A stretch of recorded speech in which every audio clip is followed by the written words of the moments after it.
Welcome to the Football Guys Dynasty Show. It's me, your favorite professional nerd. Joining me, as always, is our Dynasty captain, Jeff Bell. And as promised, guys, we're going to talk about more rookies or 2025 prospects. To set your expectations, we're only going to talk about 5 wide receivers. This is not rankings. If you want rankings, I will post mine in an article and I will put that in the comments like I did last time with the running backs. I love you guys. Don't go in the comments and be like, have you heard about Ty Felton? I have a list of 20 wide receivers. I know about a lot of them. There's still guys I need to talk about. I know about them. We just are only allotted a certain amount of time.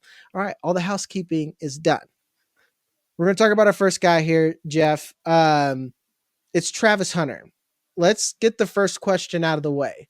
What do you think he plays in the NFL? And let's say that you're new here, you know nothing about college football or what's going on there. Travis Hunter is one of the only players, he's the only player I've ever seen, but he plays both sides of the ball. He has like records from snaps. I think he's an NFL cornerback and he is an NFL wide receiver. What do you think he's going to play in the NFL though? Like, because obviously I don't think he's going to play both.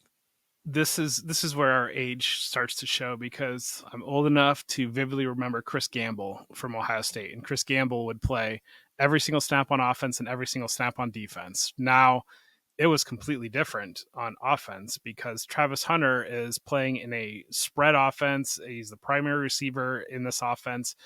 Chris Gamble is playing in a run-heavy scheme that relied on Maurice Clarett, and he would occasionally take an end around, those types of things. So that's different, but Gamble is the player that I think of when it comes to playing both ways before Travis Hunter.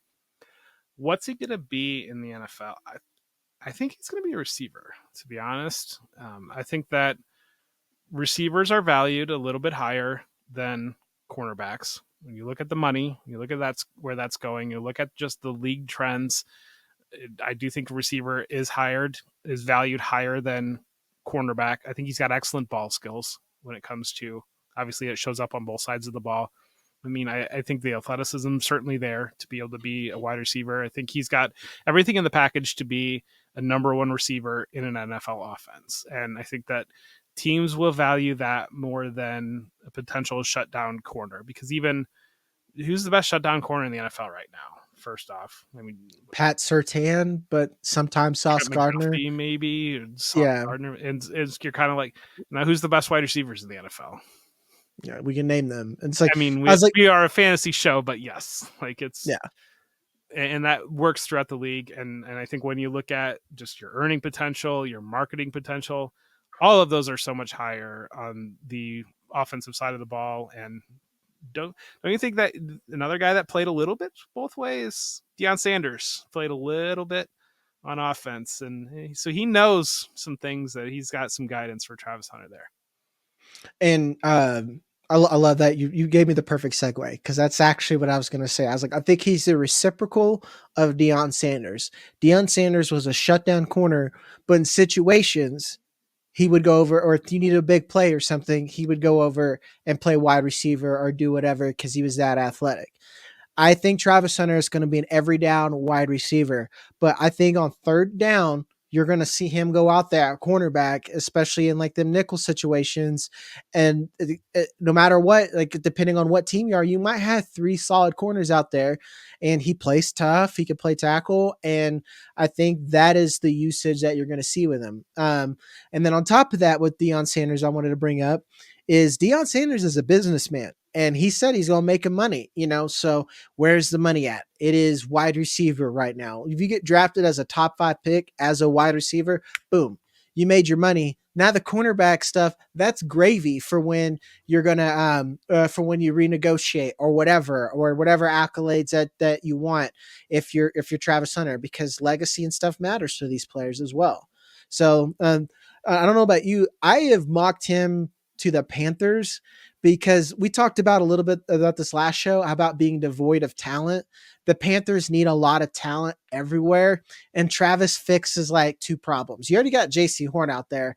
Now imagine if you give Bryce Young, Travis Hunter every play, and it's like, okay, on defense, on key situations, we also have this other guy who's a pretty solid cornerback. It's like, to me, that's a type of team that I would want to go to.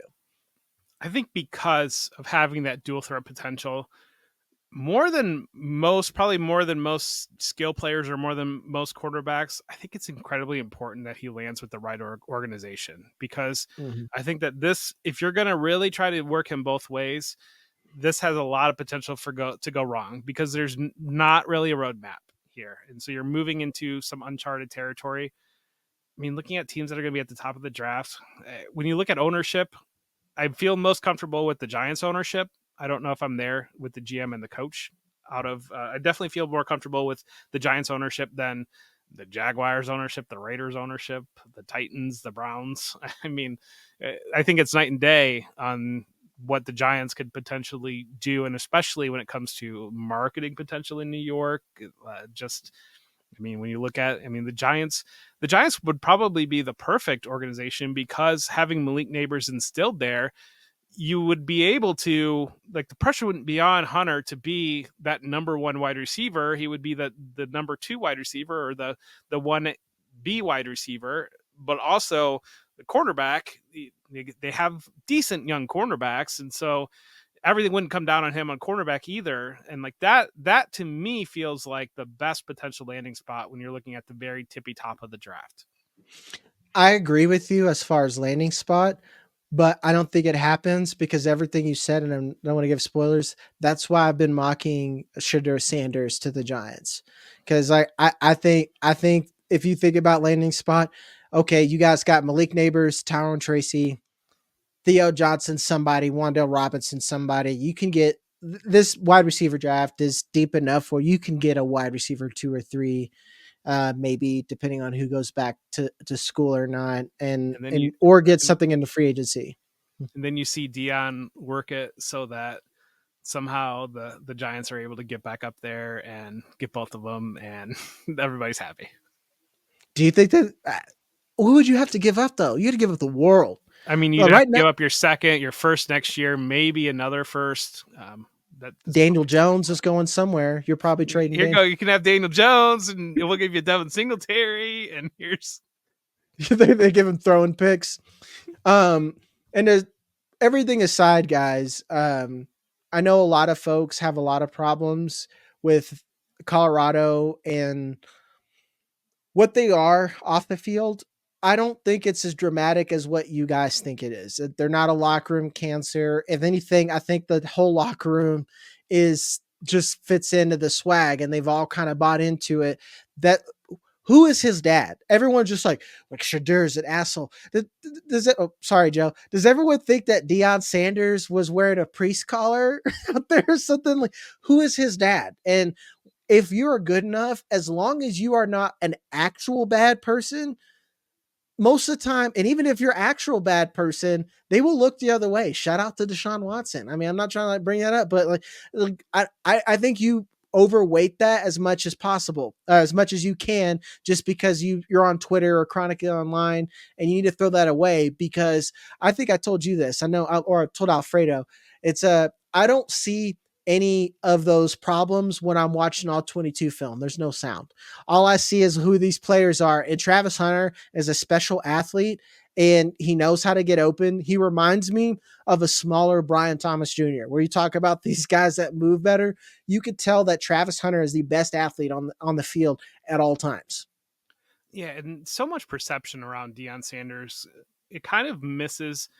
He is an old school football coach. Like, he is an Yep. old school football mind. He's a disciplinarian. He is, my players are going to work hard. They are going to do their job, and he is going to instill that. For all the flash around him, he has that. And I think that there was so much last year one there, they had to overhaul the talent completely. They were able to basically field a starting lineup. They didn't have any depth at all. And once you saw the injuries start to stack up, they just had guys that didn't have any business playing there. Now you're seeing year two, they're in a playoff contention. And that's just, you see the improvement there. And everybody was wanting to dunk on Dion the way they ended last year, but now, I mean, things are looking pretty strong for the moment. And like Jeff, I worked in Colorado media for 2 years. Colorado is just a terrible football state, guys. It's just bad. There's not a good recruiting pipeline. There's just not, and that's why Dion came in. I remember the quote because I wrote about it in the paper. It's just like he's like, I brought my he's like, I brought my bags and they're Louis. And he's like, I got two guys I know are good. And he came in, like you said, that old school mentality where, when coaches could be disrespectful and belittle people and no one cared. And he's just like, none of you guys are any good. So go ahead and hit that transfer portal, and then I'll figure this out slowly but surely. So it's just, and I know it's the Big 12, but it's not nothing. He's already at 7-2, and they weren't even close. So it's, again, guys, watch all 22 film and just scrub your eyes of anything you've read on Twitter, and you'll see a special player. That being said, we'll pay some bills before we get to our next 2025 prospect. Hit that like and subscribe button. And by the time this video is up, I should have the wide receiver article below right there where you can get a deeper dive into a lot of these players. And if you go to footballguys.com/plans, you can look at the stuff that isn't for free, like my stuff. I know Jeff has a big roundtable over there. We have stuff from Matt Waldman, Dave Kluge. And if you guys stick around long enough, we have a Black Friday sale that's coming around. I'm not supposed to say that early, and I have no details because they haven't given them to me yet. But hit the like and subscribe button, and you should have those next week. All right, Evan Stewart. To give you guys a background on him, he is an Oregon wide receiver. I haven't given you guys all the normal stuff I did with the running backs on there. Let me see what's on the top of my head right now. Evan Stewart, 6', 174. If you think about size, build, everything that he is, he reminds me a lot of Jordan Addison, which should be a good thing for a lot of you people. Transferred to Texas A&M, had a little bit of off the field issues, but I don't think that matters anymore. And Dan Lanning has it together. What do you think about old Evan Stewart, Jeff? So I think it's kind of one of those things you never saw him quite put the pieces together the way that Addison did put the pieces together to become the Blitnikoff winner and have massive numbers. But the package is exactly what the modern NFL is looking for in a number one receiver. Kind of reminds me a little bit of like a Zay Flowers type player, a player that can, he's going to come in, he's going to be able to win vertically right away and going to be able to, I think one of the things we're seeing it now more in Oregon because Texas A&M was not really under Jimbo Fisher is not really running a real offense that was going to be anything translatable to the NFL. But now you're starting to see something a little bit more in Oregon, and you're starting to see a lot more of the underneath work and getting him the ball in space, allowing him to create and starting to showcase those elements of his game. That's what you're looking for when you're looking for a number one receiver right now. And especially when it comes to translating to fantasy production, a player that can be out there and it's probably a little bit more of the Jalen Waddle build than in like the Tyreek Hill build where certainly you mentioned 174 that's pretty slight, and so you're kind of that does limit you a little bit probably versus some of the more creative underneath type things where you'd be willing to. We're watching Puka Nacua and Tyreek Hill playing right now on Monday night, and those are two types of players that are almost running backs playing the wide receiver position. That's not Evan Stewart, but Evan Stewart is more of that Zay Flowers or Josh Downs type receiver. Yeah, and you nailed it. I think he's a Z. He's a flanker slot. And the reason why I compliment Jordan Addison is pretty slight as well. And these guys don't like contact. They don't like bump and run. The NFL, I know we really, really rank man coverage and winning in man coverage highly. But one reason why I grade for spacing, because what really matters is like they run a lot of zone at this point or combos of both. And that's why I've kind of backed off on how much players take contact because he could be a really. I think he could be a decent wide receiver one. Let's say Evan Stewart goes to the Pats right now. He's the most talented person in that room, and we should figure out how to get him the ball as much as possible. But he is best if you would have him as like a wide receiver two type role because you can move him around, whatnot. I know I got to go and look back through because generally, guys, I go through everything once and I get like my initial grades. I don't give a lot of fives, which is elite or a blue chip. And I don't give a lot of ones, which is terrible. I don't even give a lot of twos on things. But then when I go back through again and a lot of the oohs and ahs, or I just watched you after I watched Ashton Genty are gone. And a lot of that I can kind of conceptualize a little better. So I'm interested in seeing how Evan Stewart looks after that.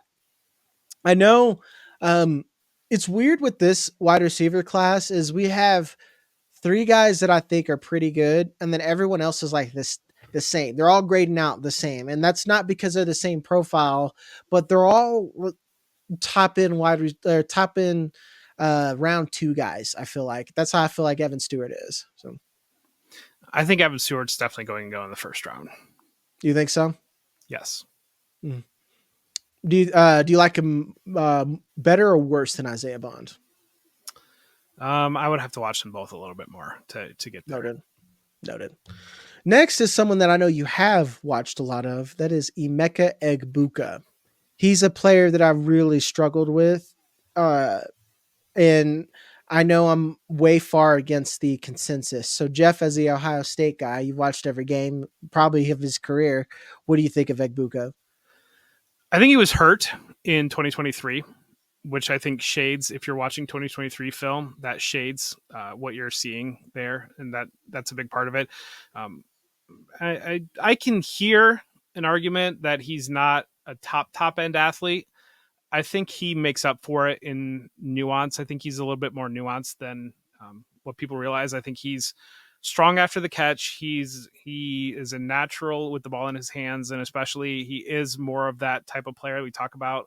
Um, it's almost like maybe a mini Puka Nakua type of, like, he's smaller than Puka definitely, but he's not Yeah. afraid of physicality, and I think it's interesting.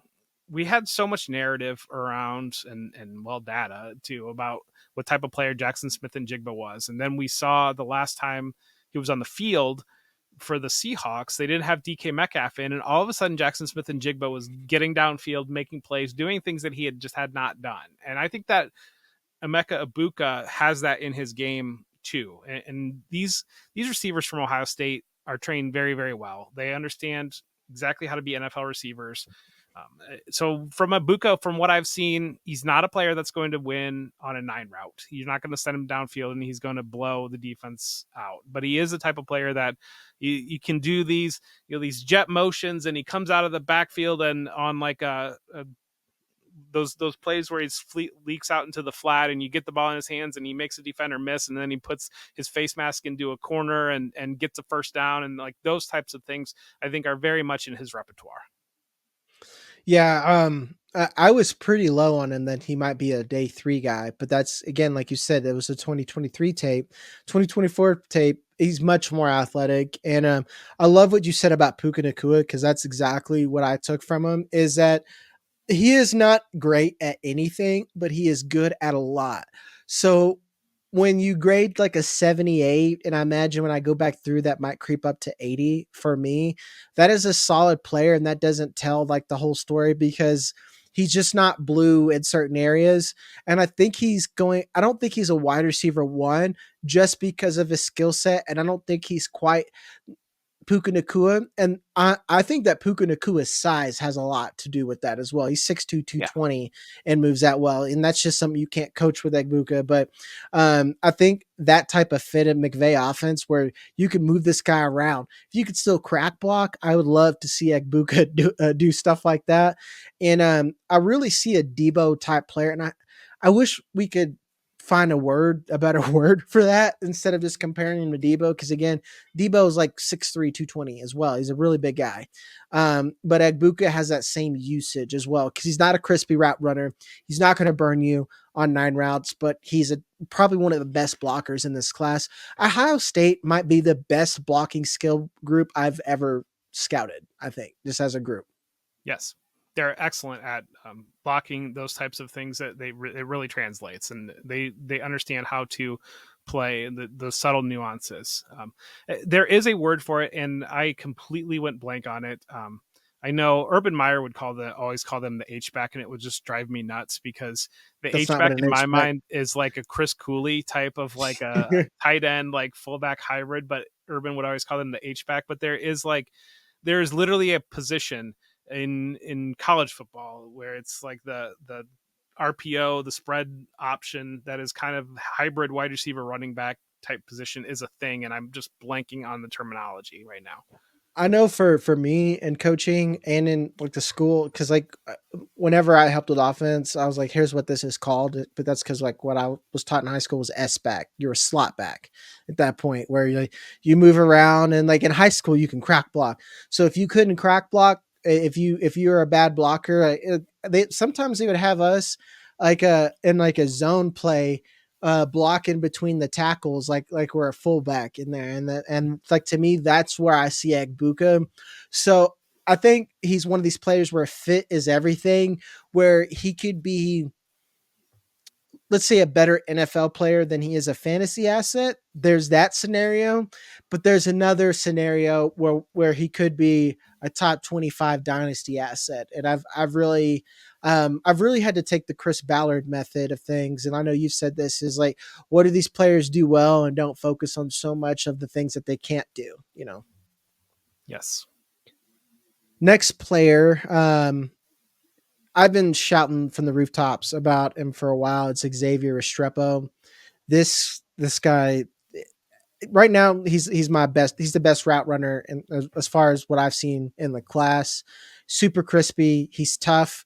Um, one play that sticks out for me, and I know this is dumb, but he was in the ground, like on his butt, and then Cam Ward still throws in the ball, and he's still focused looking at the quarterback and snatches it in. He's someone that I don't think, he's one of my favorite players. He's not a first round pick. That's just the NFL doesn't normally take these players in the first round, and I don't think he's quite as like explosive as someone like Zay Flowers. And moreover, there's a lot of different players that are going to push him down. So I definitely think he's a day two guy. Where are you at on Restrepo? Am I way too high? He's your draft crush, Jag, and I love it. It's he's thick, dude. He does not look He like a is, dude. body type. Reminds me of Roman Wilson. It kind of, I think that when that you're looking at that thick body type, and that can, he's not the athlete that Roman Wilson is, but I think when you look at a slot receiver, I mean, he's a prototype slot receiver, but I don't know where that gets drafted. That's my biggest concern, because I do kind of view him. I mean, maybe he gets up there into round two, but he does kind of seem like a fringe round three, round four type player right now as I see him. But he's very fun. Football instincts are there. It's a fun body type. It's, exactly what he's going to be, and he can do that, but that's exactly what he's going to be. He reminded me of a crispy Parker Washington, because like Parker Washington fit that Puka mold of what he could do as well, just not as good, not as big. But I think they're about the same size player. I don't. The one thing I disagree with, I think he's more athletic than Roman Wilson, but I don't know if he's more athletic or if he's just crispier of a route runner. That like I think because he's a better route runner. I mean, Roman Wilson's like an elite level athlete. I don't think Restrepo's an elite level athlete. What was Roman Wilson's RAS score? I didn't think it was that much. Was it like um because I know like Roman Wilson was a lot smaller than I thought he was at the end of the day. But as far as like I do see the resemblance. It's like Roman Wilson, Emeka Egbuka, Puka Nacua, Yeah, all so kind he of was similar. he measured in 5'10", 185, which you're right, that's smaller than what you expect. But 4.39 40 RAS score of 8.59, 4.071 shuttle. That was shuttle. His shuttle and his 40 time are all greens. When it comes to the RAS, the big red is his size. Yeah. Okay. Yeah, you're right though, because like on Roman Wilson's tape, a couple of times, JJ McCarthy threw a high ball, and I didn't think that he could get it, and he did go up and snatch it. So that was very interesting to look at. Like you said, he's a draft crush. I know I did have him second round because I didn't think wide receiver was that deep. Now some of these other guys that are there, like a player that we'll talk about, and I'll tell you, Jeff, to look at. I actually have a new draft crush. I've already moved on, and it's Ty Felton from Maryland. Like players like that, and there's a lot bigger guys and you just know that the stuff that is uncoachable pushes guys up in draft. And then these safe players like Xavier Restrepo could be a good wide receiver too. They're naturally going to be day 2, sometimes even day 3 guys, depending on where the draft is. So I will have a lot of Xavier Restrepo in Dynasty. I'll tell you that right now. I'm going to have a lot of Xavier Restrepo. I I do feel good that he is productive in uh, a Power Five conference, whereas some of these other guys I've liked on this profile haven't had near Restrepo's production. And you know me, I don't care about numbers like that at all. I barely can read. No, it's not a joke, but you know, but it does feel good and validating. So, the next guy, same but different, Tez Johnson. I know you mentioned that he was kind of the wide receiver 1 for a while, and you were worried about Stewart, and he's still productive, but it's more that Stewart has come along more, and not that Tez Johnson has fallen off. I mean, the big question that I have with Tez Johnson is are the Denver Broncos going to take him in round 2, 3, or 4? Is kind of my question, because we know he's very, very tight with Bo Nix. He's brothers with Bo Nix, and so expect that. I feel like that's going to happen. But Tez Johnson is so much fun. I think that he's shown the ability to win at all 3 levels. He's really like a joystick almost with the ball in his hands. A lot of stop start motion type things. Just his frame, he's very, very small. And so that Mm-hmm. kind of potentially limits what you've got there. And he is kind of the type of player that he's a better fit for the modern NFL for sure, because there would have been a period where he would have been pigeonholed maybe as a kick returner, and that's about all they would Yep. have let him do. But I think that it's just a player that I've seen the ball skills, I've seen the explosion, the stop start, the all those motions are there. I don't know where he lands as a high level athlete, and size is certainly the type of thing that's going to pigeonhole him into certain roles. Yeah, and I've heard, you know, Ray Garvin. I've heard a couple of people that say they remind it they remind him he reminds him of Tank Dell. 5'10", 185. He's bigger than Tank Dell, but I I don't think know that he's he's actually 5'10", 185. I'll just say I don't know if that. he is either. I think that yeah, I think he's probably smaller. But I do think he's thicker than Tank Dell is what I was gonna get at. It's Yeah. like a and I think he reminds me of Tank Dell because they are both crispy route runners, but Tank Dell is the crispier route runner, and I think their usage in the NFL is different. I think Tank Dell has a slender frame, but he is a Z and can win on the outside. I don't think Tez Johnson is a good Z, or at least consistent, because, and I know this is incredibly nitpicky, he has no catch radius whatsoever. Like, if that ball is away from him, if that's not on the money in his chest, it is not getting there, and he can't do it. Whereas we talked about these other guys that are a little bit smaller, Roman Wilson, something like that. Sometimes it doesn't matter. That isn't it still a little bit matters with Zay Flowers and Tank Dell, and I think they are just better catching away from their body, and that is my only complaint. Why I still think that they're the same in a vacuum is because Tez Johnson makes up for that because he's so much better after the catch than than Tank Dell is, and I think he kind of makes up for that value a different way from the team. Because I like what you said, he's probably one of the best yak guys in the class from what I've seen on there. I mean, you got some other bigger guys that are underrated and kind of bowling ball people like Kyron Lacey and some other folks that we'll talk about later. But Tez Johnson, he'll be a guy that I'll get after I get Xavier Restrepo, because I love that you said him going to Denver, because if Denver doesn't get like a Luther Burden or something first round, I see them getting like a Tez Johnson. I could see them getting Terrence Ferguson. I just think you see a lot of times these coaches, once they know what they got from one program, they know what's taught there, and they're like, okay, at least I know what Dan Lanning's going to give me, and moreover, you know, my QB has some rapport with this player, so you know, let me have him. And he just feels like a Sean Payton player, right? Because he's like, I don't know, I feel like he likes these gadget guys or tweeners, like intentionally.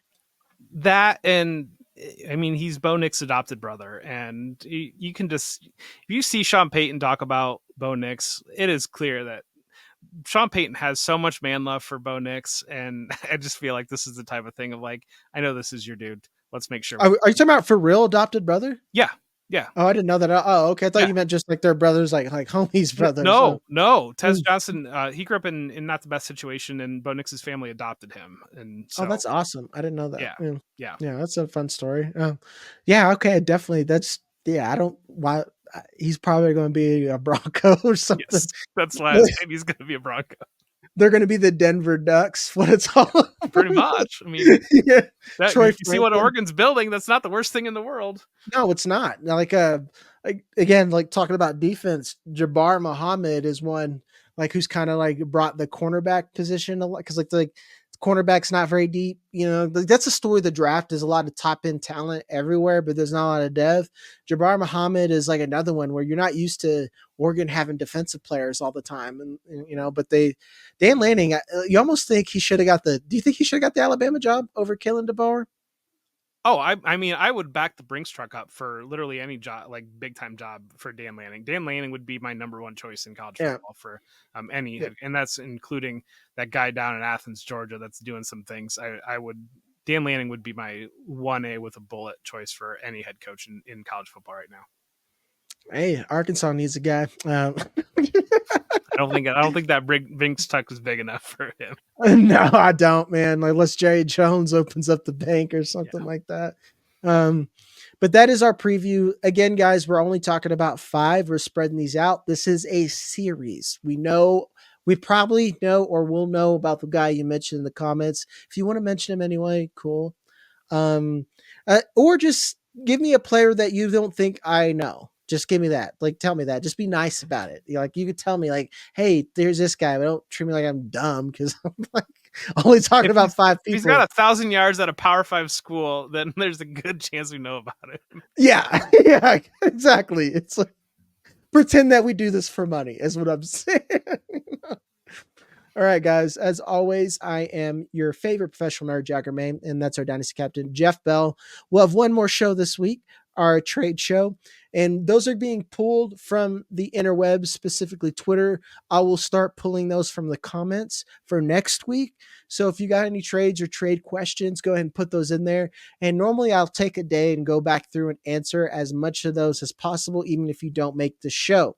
So we love you, and we will see you on the next one.